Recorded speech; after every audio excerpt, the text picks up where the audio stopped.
அஸ்ஸலாமு அலைக்கும் வரஹ்மத்துல்லாஹி வபரகாத்துஹு. பொறுமை ஓர் அருட்கொடை. நபி ஸல்லல்லாஹு அலைஹி வஸல்லம் அவர்கள் கூறினார்கள், யார் பொறுமையை மேற்கொள்ள முயற்சி செய்கிறாரோ அவரை அல்லாஹ் பொறுமையாளராக ஆக்குவான்.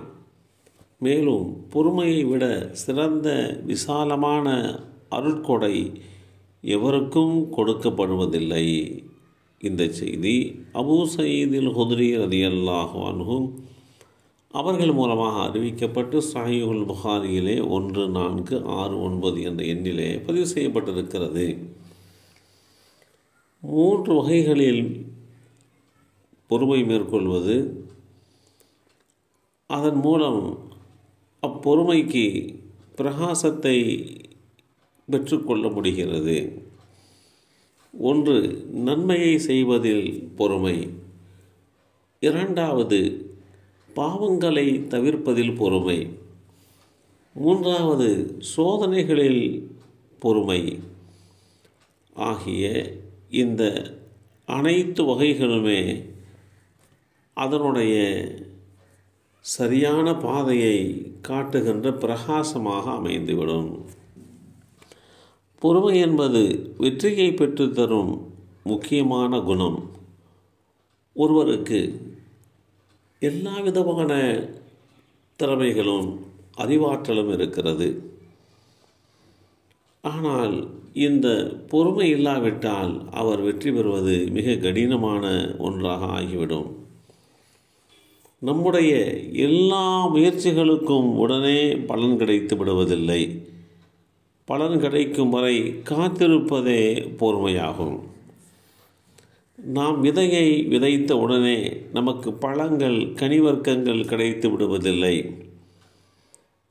விதை முளைத்து மரமாகி பூத்து குலுங்கி அதற்கு பின்னர்தான் பழங்களை தருகின்றன. ஒரு விதை மரமாகி பயன் கொடுக்க பல மாதங்கள் ஆகலாம், ஏன் பல வருடங்கள் கூட ஆகலாம். அதற்கு காத்திருப்பவனுக்குத்தான் அக்கனிகள் கிடைக்கும். நம்முடைய இலக்கு ஒரு தூரநோக்கு சிந்தனையாக அமைய வேண்டும்.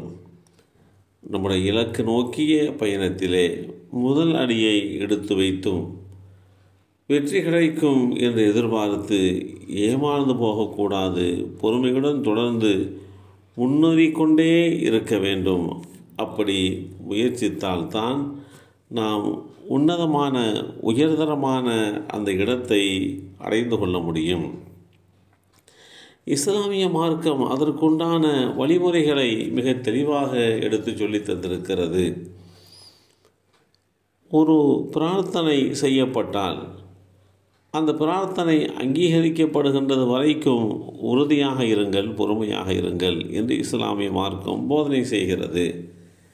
அப்படி இல்லாமல் நான் நம்மை படைத்த இரட்சகரிடத்திலே பிரார்த்தித்து விட்டேன், ஆனால் அந்த பிரார்த்தனை அங்கீகரிக்கப்படாமல் இருக்கின்றனவே என்று எல்லை மீறி நடந்து கொள்ளக்கூடாது.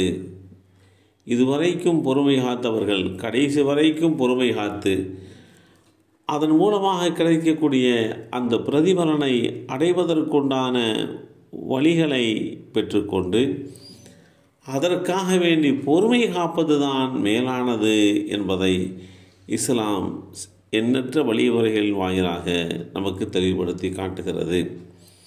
இவைகளை அடிப்படையாக வைத்து குடும்பமாக இருந்தாலும் சரி, அலுவலகமாக இருந்தாலும் சரி, அயலகத்தினுடைய பணியாக இருந்தாலும் சரி, இவைகளில் ஒருமுகத்தோடு கவனம் செலுத்தி பொறுமையை மேற்கொண்டு அதன் மூலமாக கிடைக்கக்கூடிய அருட்கொடைகளை பெற்றுக்கொள்கின்ற வாய்ப்பை அடைந்து கொள்ள வேண்டும்.